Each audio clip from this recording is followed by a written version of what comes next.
Hello, everyone. Welcome to our platform. I hope you're doing well. Today, we're going to talk about how to dress for a yoga class.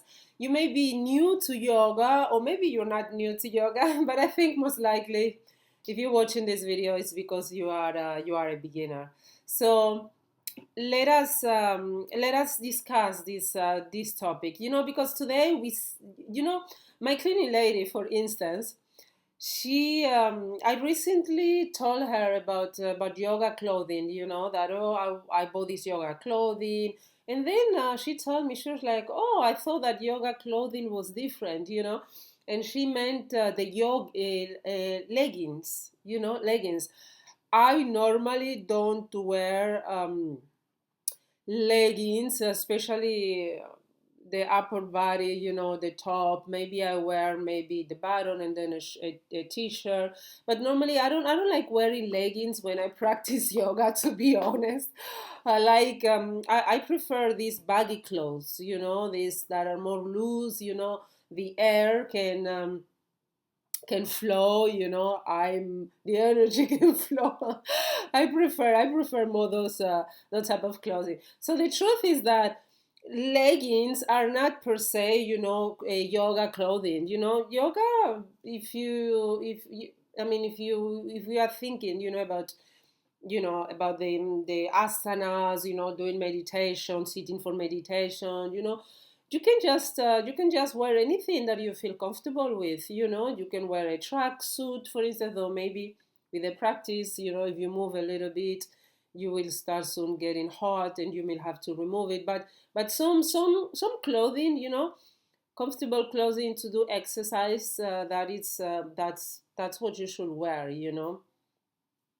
And when it comes to showing the parts of the body or not, there are different schools, some more traditional, some more traditional than others. So I'm gonna share with you my school, the Sri School of Yoga from Ravi Shankar, the founder of the Art of Living. Probably you've seen him online. We don't wear in the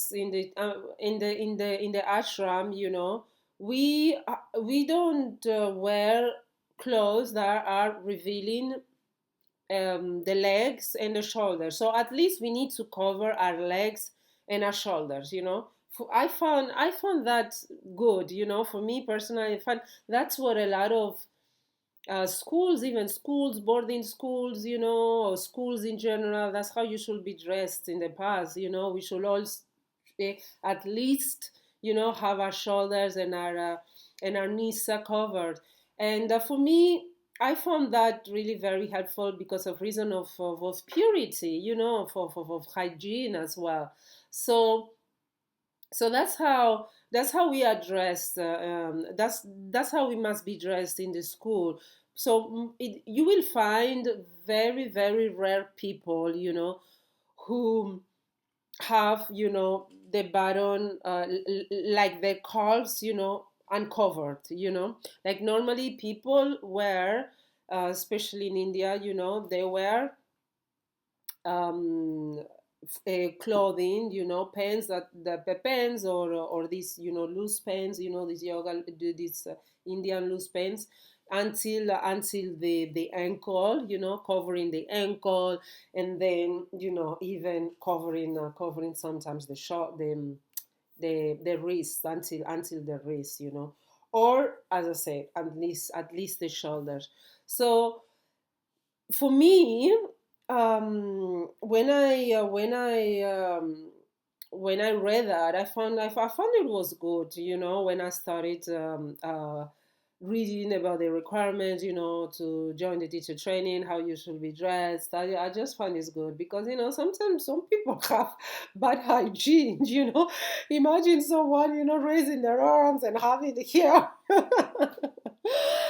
So yeah, so I think, yeah, for me that's a traditional way of dressing in many, as well, many religious practices.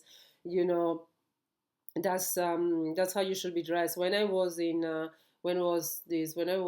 2017, when I was in Israel, and you go to the wall, where the Jewish pray. You need to cover your knees and your shoulders. That's the list. And traditionally, to go to church, as well, it was like that: your knees and your shoulders. So I found it fair, but as I said, very, very few people will just have clothing that covers their knee. Probably they just go and cover their ankles. Then, when it comes to leggings, why is yoga associated with leggings, or leggings associated with yoga? Why people think like you have to dress with leggings to the yoga? It's just a commercialized thing, you know. In the past, like in the 80s, 90s, we weren't wearing leggings, to do a gymnastics class, a physical education class, to go jogging, we will wear just a tracking suit, and loose, we wouldn't wear, generally speaking, these tight clothes. I think the Americans, especially, they started to commercialize the leggings and make it very much associated to yoga and to Pilates as well, to yoga. So people think that that is yoga clothing, but actually that is not. Yeah, that's just clothing that you can use to practice yoga, but you don't have to wear that. And personally, I would recommend, when you sit, especially for meditation, make sure you cover your shoulders and you cover your ankles, your knees, try to keep the energy of your body with you. Also because many people, also because when you sit for meditation, you may get a little bit colder, because you are not moving.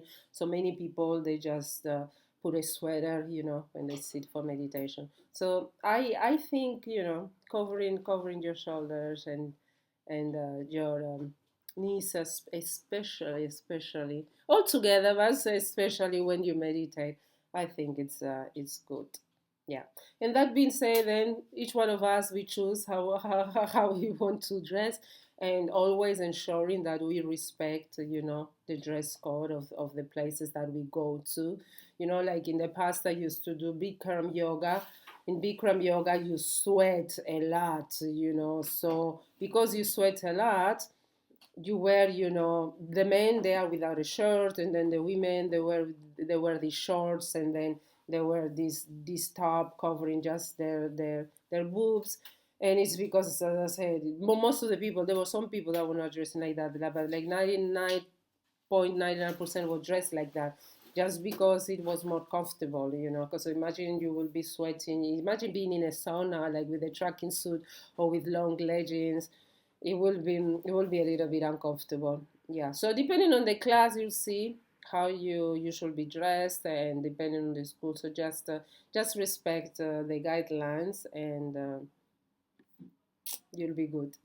Thank you for watching. Ciao.